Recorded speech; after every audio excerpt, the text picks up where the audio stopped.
নমস্কার, ভক্তি চ্যানেলের পক্ষ থেকে আপনাদেরকে স্বাগত। আজকে সোমবারটি শিব ঠাকুরকে সমর্পিত। আজকের দিনে আমরা শিবের পূজা করে থাকি, আর এই দিনটিকে আমরা বেছে নিয়েছি বিশ্বেশ্বরের আবাসভূমি কাশীর, সেই কাশীর মাহাত্ম্য প্রচারের দিন হিসেবে আমরা আজকের দিনটিতে পাঠ করি কাশী খণ্ডম, কৃষ্ণদ্বৈপায়ন বেদব্যাস রচিত স্কন্দ পুরাণের অন্যতম অংশ কাশী খণ্ডম আমরা পাঠ করি। আজকে তার পঞ্চম পর্ব। যদিও আমরা একটি অনুবাদ গ্রন্থ পাঠ করছি, চিত্তরঞ্জন ঘোষাল কর্তৃক এটি অনুদিত। এই গ্রন্থটি এখন আর পাওয়া যায় না। এই গ্রন্থের মধ্যে আমরা দেখতে অনেক অসংখ্য ছোট ছোট ছোট ছোট আখ্যান, যে সেই আখ্যানের মধ্যে দিয়ে আমাদের এই সনাতন হিন্দু ধর্মের মাহাত্ম্য প্রচার হয়েছে। শুধু কাশীর মাহাত্ম্য না, আমাদের এই সনাতন হিন্দু ধর্মে যে উদারতা প্রকাশ হয়েছে সেই সকল কাহিনী আমরা এখানে বর্ণনা করছি পাবো। আমরা এখানে দেখতে পাবো যে কিভাবে দেবতারা কাশীতে এলেন এবং কাশী তাদেরকে কি করে মুগ্ধ করেছে। বিশ্বেশ্বরের আবাসভূমি সেই কাশী, যেখানে স্বয়ং বিশ্বেশ্বর নিজে অবস্থান করছেন, যেখানে আমাদের মৃত্যুতে মোক্ষ লাভ হয়, সেই কাশী মাহাত্ম্য আমরা এখানে পাবো। আমরা এর আগের পর্বগুলোতে দেখেছি যে কাশীতে এসেছেন দেবতারা অগস্ত্য মুনির সঙ্গে দেখা করতে, কেননা অগস্ত্যের শিষ্য বিন্ধ্য, সেই বিন্ধ্য পর্বত সূর্যের পথ অবরুদ্ধ করে দাঁড়িয়েছে। এবার এই বিন্ধ্য পর্বতকে আজকে কেউ আটকাতে পারছে না। তার অহংবোধ এতটাই প্রকাশ হয়েছে যে তিনি তার নিজের সৌন্দর্যের জন্য মধ্যে দিয়ে নিজেকে এতটাই সুন্দর ভাবছে এবং নিজেকে এতটাই বিরাট ভাবছে যে সূর্যের পথ আটকে দিয়েছে। এবার তাকে তো আটকাতে হবে, তার এই যে উঁচুতে উঠে থাকা এটা তো আটকাতে হবে। তখন দেবতারা অগস্ত্যের কাছে এসেছে এবং অগস্ত্যকে অনুরোধ করেছিলেন যে যেন এই বিন্ধ্যকে এই বেড়ে ওঠাটা আটকায়। অগস্ত্য সেই কথা রেখেছে এবং তারা দক্ষিণাচলে চলে গিয়েছেন আমরা দেখতে পাচ্ছি। এবং পরবর্তী সময় সেখানে তারা অগস্ত্য এবং তার স্ত্রী লোপামুদ্রা তারা ওখানে লক্ষ্মীর আশীর্বাদ পেয়ে পরবর্তী সময় তারা আবার কাশীতে এসছে এবং ব্যাসদেব হয়ে এসছেন। এত পর্যন্ত আমরা দেখেছি বা শুনেছি। এবং এরপর যদি আপনাদের মনে হয় পুরো অংশটা শুনবেন, আমাদের প্লে লিস্টে এটি অ্যাড করা আছে, আপনারা অবশ্যই শুনে নিতে পারেন। এরপর আমরা শুরু করছি ষষ্ঠ অধ্যায়। আমরা কেবল একটা ধর্তাই দিয়ে দিলাম এর আগে পর্যন্ত। মহালক্ষ্মীকে দর্শন করে অগস্ত্য লোপামুদ্রা ষষ্ঠাঙ্গে তাকে প্রণিপাত করার পর মহালক্ষ্মী তাকে বর দিয়েছিলেন যে এবার আসি। ব্যাসদেব অতঃপর সুতকে বলতে লাগলেন, যার হৃদয় সর্বদাই পরোপকার ব্রতে সচেতন, পরোপকার ব্রতকে যারা একমাত্র কর্ম হিসেবে গ্রহণ করে তারা কখনো বিপদগ্রস্ত হয় না, বরং সম্পদ লাভ করে থাকে। তীর্থস্নান, দান, তপস্যায় যে ফল পাওয়া যায় তার চেয়ে অনেক বেশি ফল পাওয়া যায় পরোপকার ব্রত উদযাপনে। ঠিক এই কাজটাই খুব দুঃখের সঙ্গে জানাতে হয়, এই কাজটা কিন্তু আমরা করে উঠি না। আমরা তীর্থস্নান করি, দান করি, তপস্যা করি, মূর্তিকে মানে মন্দিরে গিয়ে পুজো দিই, কিন্তু পরোপকার করতে আমাদের কোথাও একটা দ্বিধান্বিত হই। আসলে আমরা জানিই না কি করে পরোপকার করতে হয়। কিন্তু ব্যাসদেব সুতকে বলছেন যে পরোপকার করলে তীর্থস্নান, দান, তপস্যায় যে ফল পাওয়া যায় তার চেয়ে অনেক বেশি ফল পাওয়া যায় পরোপকার ব্রত উদযাপনে। বিধাতা একবার মেপে দেখতে গিয়েছিলেন দান ধর্ম আর পরোপকার ধর্ম এই দুটোর মধ্যে শ্রেষ্ঠ কোনটি। দেখেছিলেন পরোপকার ধর্মের পাল্লেই বেশি ভারী। শাস্ত্রেও বলে পরের উপকার করা মতো ধর্ম নেই, আবার পরের অপকার করা মতো অধর্মও আর নেই। মুনিবর অগস্ত্যই তার দৃষ্টান্ত। মুনিবরের এর আগের পর্যায়ে আমরা দেখেছি অগস্ত্যের কাশী হচ্ছে প্রিয় স্থান ছিল, কাশীতেই তিনি অবস্থান করছিলেন, কিন্তু এই পরোপকারের জন্য তিনি তার প্রিয় স্থান তিনি ত্যাগ করেছেন। তাই পরোপকার ঠিক কিভাবে করতে হয় তার দৃষ্টান্ত হচ্ছে মুনিবর অগস্ত্যই। পরোপকার করতে গিয়ে কাশী বিরহজনিত সন্তাপের পরিবর্তে তিনি লাভ করলেন মহালক্ষ্মী দর্শন। এই জীবন, এই বৈভব সবই হাতির কানের মতোই চঞ্চল। যারা সৎ, দেখবেন হাতির কান কিন্তু সবসময় নড়ে, সবসময় হাতির কানটি নড়ছে। আমাদের জীবনও তাই, আমাদের এই বৈভবও তাই, সবই হাতির কানের মতন চঞ্চল। যারা সৎ তারা পরোপকারের মধ্যে দিয়েই ইষ্ট লাভ করে থাকেন। মুনিবর দেব কার্তিকের উদ্দেশ্যে পথগামী হয়ে দূরে দেখতে পেলেন শ্রী পর্বতকে, যেখানে ত্রিপুরারির অবস্থান। ত্রিপুরারির অবস্থান মানে মহাদেবের অবস্থান। মুনিবর দেব কার্তিকের উদ্দেশ্যে, মুনিবর বলতে এখানে অগস্ত্য, আবার আমরা অগস্ত্যের কথা ফিরে আসি। সেই অগস্ত্য দেব কার্তিকের উদ্দেশ্যে পথগামী হয়ে, কেননা লক্ষ্মী তাকে বলে গিয়েছিলেন যে তুমি গমন করো স্কন্দের উদ্দেশ্যে। কার্তিকেরই আরেকটি নাম স্কন্দ। সেই কার্তিকের উদ্দেশ্যে, সেই স্কন্দ দেবের উদ্দেশ্যে তিনি রওনা দিয়েছিলেন। সেই উদ্দেশ্যে পথগামী হয়ে দূরে দেখতে পেলেন শ্রী পর্বতকে, যেখানে ত্রিপুরারির অবস্থান।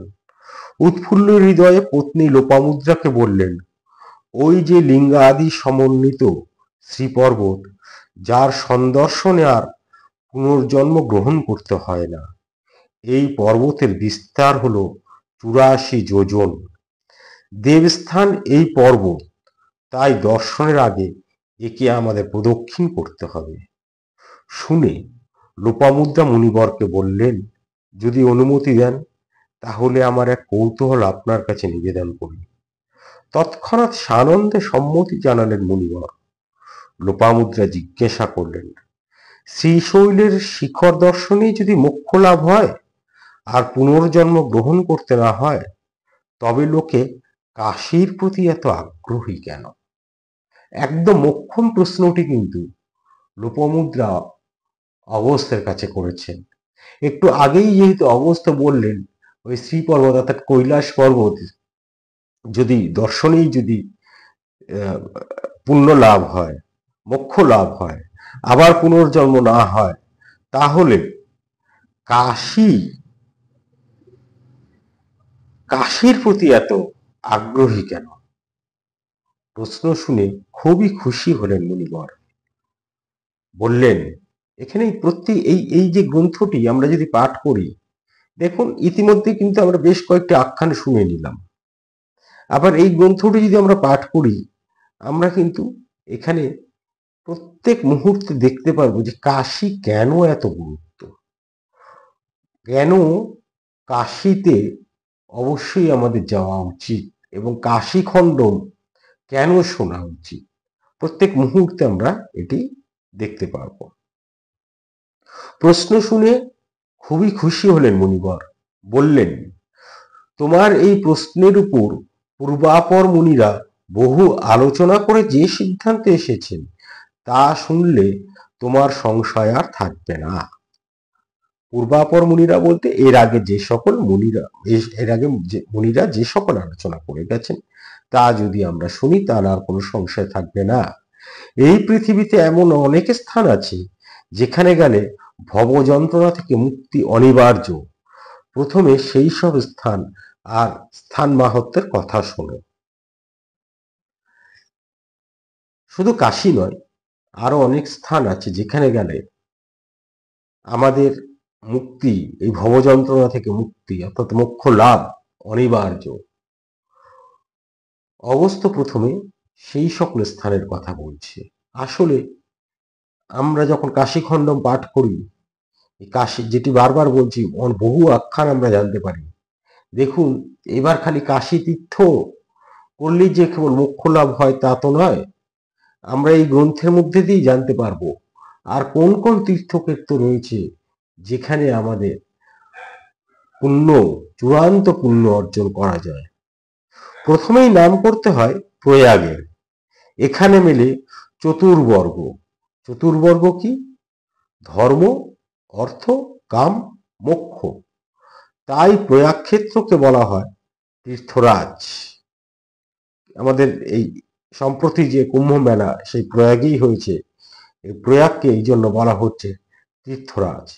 তারপরে তারপর নৈমিষারণ্য, কুরুক্ষেত্র, গঙ্গাধার, অবন্তী, অযোধ্যা, মথুরা, দ্বারকা, অমরাবতী, সরস্বতী, সিন্ধু সঙ্গম, গঙ্গাসাগর সঙ্গম, কাঞ্চি, ত্রম্বক যেটি ত্রম্বকেশ্বর, সপ্ত গোদাবরী তট, কারঞ্জর, প্রভাস, বদ্রিকাশ্রম, মহালয়, ওঙ্কার ক্ষেত্র, গোকর্ণ, ভৃগুকচ্ছ, ভৃগুতুঙ্গ, পুষ্কর, শ্রীপর্বত প্রভৃতি পার্থিব তীর্থক্ষেত্র ছাড়াও আছে মানস এবং সত্যাদি তীর্থক্ষেত্র। সবই হলো মুক্তিপ্রদ। অর্থাৎ এতগুলো তীর্থক্ষেত্র আমরা পাচ্ছি। আমি আর নতুন করে আবার পাঠ করছি না, বলছি না। এই তীর্থক্ষেত্রগুলি কিন্তু আমাদের সবই হচ্ছে মুক্তিপ্রদ। কেবল কাশী নয়, মানে এগুলো মুক্তিপ্রদ, কিন্তু কাশী হচ্ছে সেরার সেরা। তার কারণ আমরা এর আগের অধ্যায়ে আমরা এর কারণ আমরা পেয়েছি যে অবিমুক্ত বারাণসীর মতো পবিত্র জগৎ যে আর কোথাও নাই, কেবলমাত্র পুরাণ ধর্মশাস্ত্র নয়, বেদেও প্রতিপাদিত। এটি আমরা এর আগেও আমরা পেয়েছি। এরপর বলছেন সব ক্ষেত্রে গয়া তীর্থ শুধু পিতৃ পুরুষদেরই মুক্তি দেয় না, পিতৃ ঋণ থেকে পুত্রদের মুক্তি দেয়। এইবার লোপামুদ্রার কৌতূহল জাগে মানস তীর্থ নিয়ে। অগস্ত্য বলেন অতি উত্তম তীর্থ হলো, এবং এই কাশীখণ্ডমে না আমরা প্রত্যেকটা তীর্থক্ষেত্রেরও সুন্দর বর্ণনা পাবো। আসুন অগস্ত্য এই মানস তীর্থ সম্পর্কে কি বলছেন। অতি উত্তম তীর্থ হলো এই মানস তীর্থ। এতে স্নান করলে প্রকৃত তীর্থ স্নানের ফল পাওয়া যায়। মানস তীর্থ একটি নয়, অনেকগুলি সমাহার। সত্যং তীর্থং ক্ষমার তীর্থং তীর্থ মিদৃতি নিগ্রহ সর্বভূত দয়া তীর্থং তীর্থ মার্জব্য মেব চ দান তীর্থং দমস্তি তীর্থং সন্তোষ তীর্থং মুচ্যতে ব্রহ্মচর্যং পরং তীর্থং তীর্থঞ্চ প্রিয়বাদিতা জ্ঞান তীর্থং ধৃতিস্থিতং তপ্তস্থিতি মুদ্রাধৃতম তীর্থানাম পিমতীর্থং বিশুদ্ধ ধৃ মনস পরা ন জলাপ্যুদয় দেহস্য স্নাত ভিব্রা মিধীয়েতে সস্নাত যো দমস্নাত শুচি শুদ্ধা মনোমল।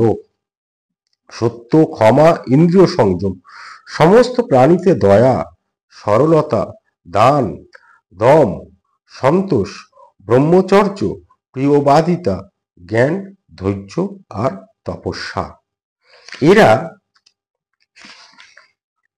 সকলেই এক একটা মানস তীর্থ।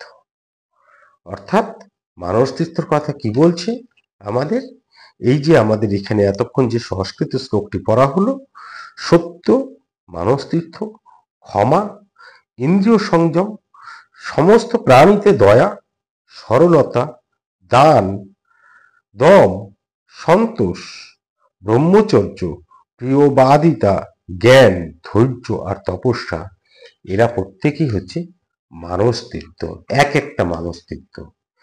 এইগুলোর যদি আমরা অনুশীলন করি তাহলে মনকে আমাদের বিশুদ্ধ করে রাখা যায়, করে তোলা যায়।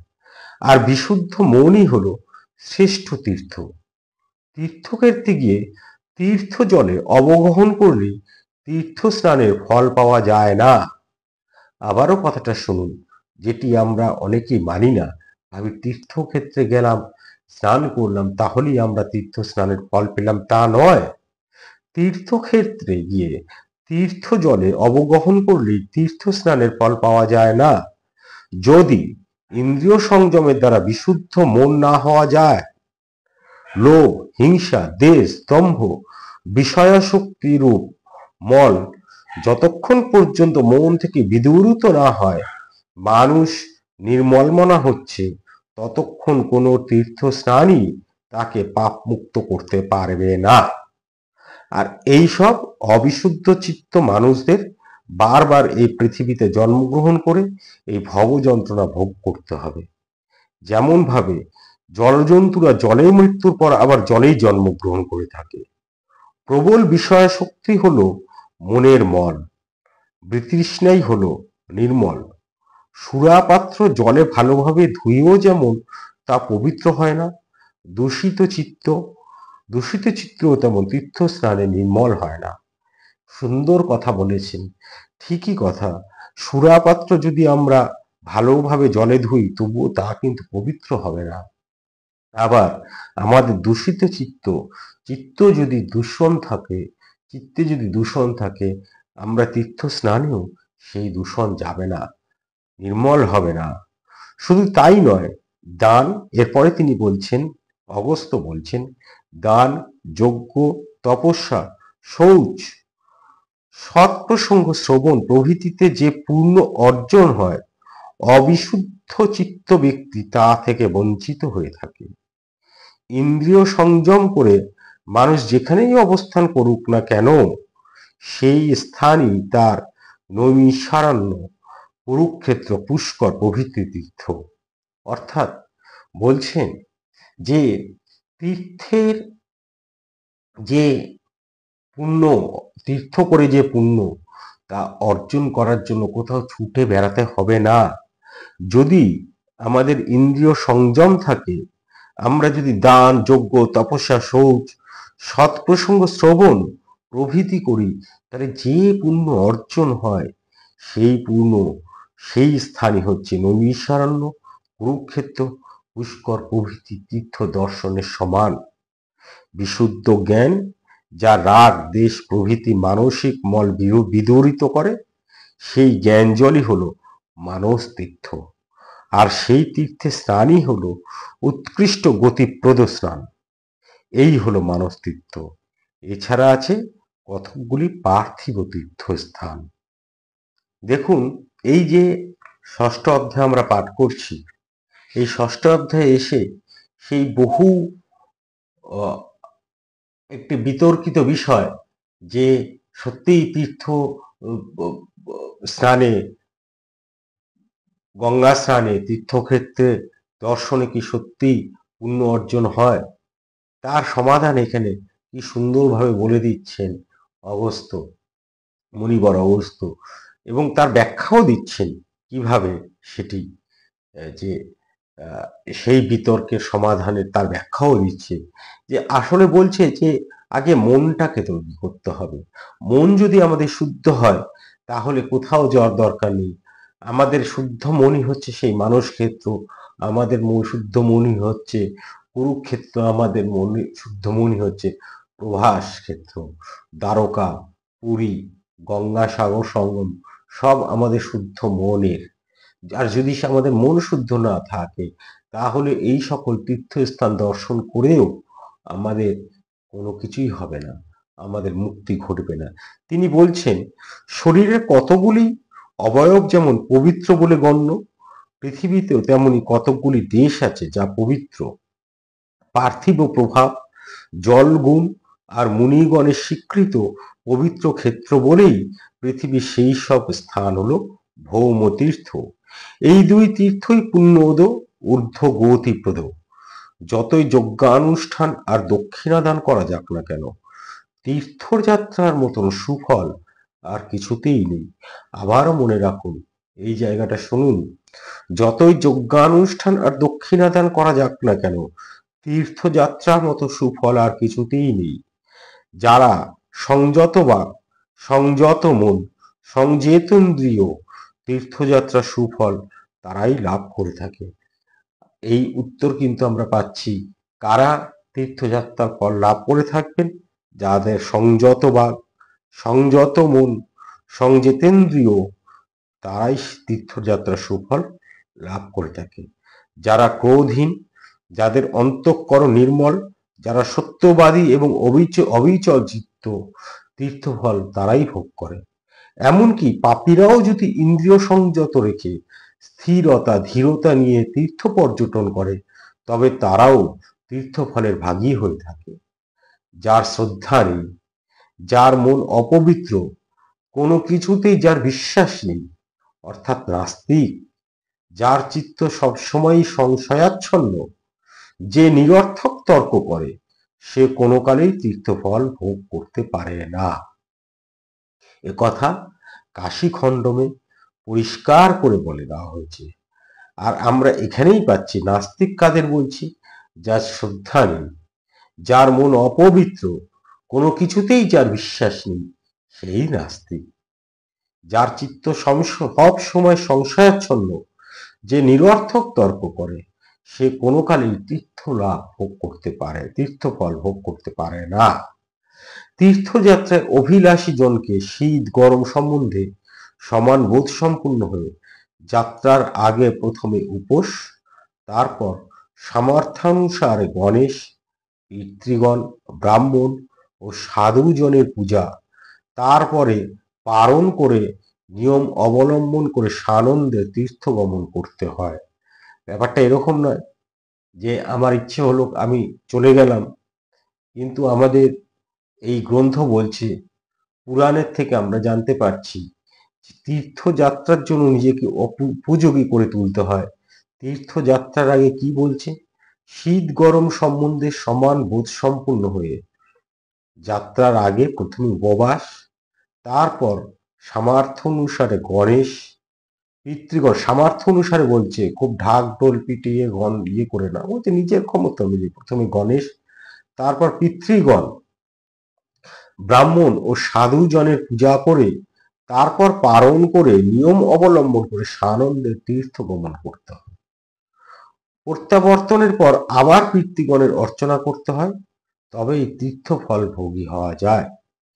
তীর্থক্ষেত্রে কখনো ব্রাহ্মণ যেমন পরীক্ষা করতে নেই, তীর্থক্ষেত্রে কখনো ব্রাহ্মণের যেমন পরীক্ষা করতে নেই, তেমনি যাওয়া মাত্রই শ্রাদ্ধ তর্পণ করা অবশ্য করণীয়। সেই সঙ্গে তীর্থে উপবাস ও মস্তক মুণ্ডন অবশ্যই করণীয়। প্রসঙ্গক্রমে তীর্থ গমন করে স্নান করলে সেই স্নানে ফল আছে, কিন্তু তীর্থযাত্রার নিমিত্তে তীর্থ গমন করে স্নান করলে সে যাত্রার স্নানে কোনো ফল নেই। আবারও শুনুন বিষয়টা।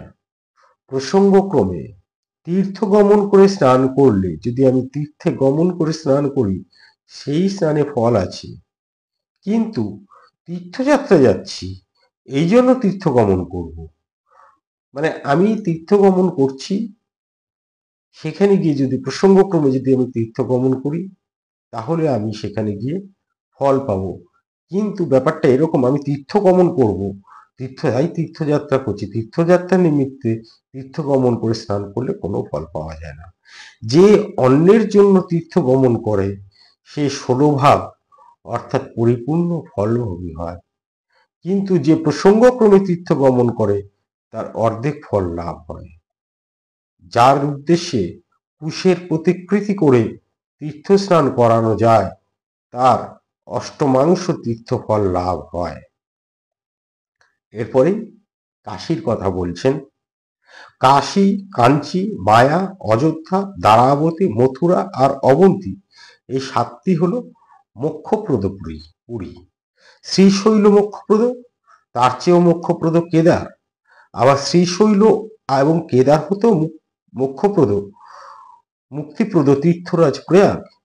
কিন্তু একমাত্র নির্বিশেষ মুক্তি অর্থাৎ নির্বাণ লাভের ক্ষেত্র হলো কাশী। কেননা কাশী হলো একমাত্র অবিমুক্ত ক্ষেত্র। কিন্তু কেন এই অবিমুক্ত ক্ষেত্র কেন, এই বিষয়ে পুরাকালে শিব শর্মা নামক ব্রাহ্মণকে বিষ্ণুর পারিষদেরা যা বলেছিলেন তা বলছি শোনো। এবার অগস্ত্য সেই বিষয়ে আমাদেরকে বলবেন। আজকে এই পর্যন্ত কি বললেন, কি ঘটনা ঘটেছিল স্কন্দ পুরাণের সেই গল্পটি আমরা এরপর দিন শুনব, যে কেন কাশী একমাত্র কাশী অবিমুক্ত ক্ষেত্র, এবং সেই পুরাকালে শিব শর্মা নামক ব্রাহ্মণকে বিষ্ণুর পারিষদেরা কি বলেছিলেন। এরপর দিন আমরা সেই সপ্তম পরিচ্ছেদ বা সপ্তম অধ্যায় এরপর দিন আমরা পাঠ করব। আশা করি আপনারা, আমাদের ভালো লেগেছে, আপনারা শুনেছেন এর আগে কাশী খণ্ডমের অংশগুলি। হ্যাঁ, যারা শোনেননি আজকে প্রথম শুনলেন, কিন্তু আগেরগুলি যারা শুনতে চান আমাদের প্লে লিস্টে রয়েছে, অবশ্যই যদি ইচ্ছে হয় আপনারা শুনে নেবেন। আর আমরা বিভিন্ন বিষয় নিয়ে, আমাদের এই সনাতন হিন্দু ধর্মের বিভিন্ন আখ্যান নিয়ে, আমাদের এই সনাতন হিন্দু ধর্মের গৌরবের বিষয় নিয়ে আমরা প্রত্যেক দিন কোনো না কোনো কথা বলছি। আমরা আশা করব যে আপনারা আমাদের চ্যানেলটি সাবস্ক্রাইব করে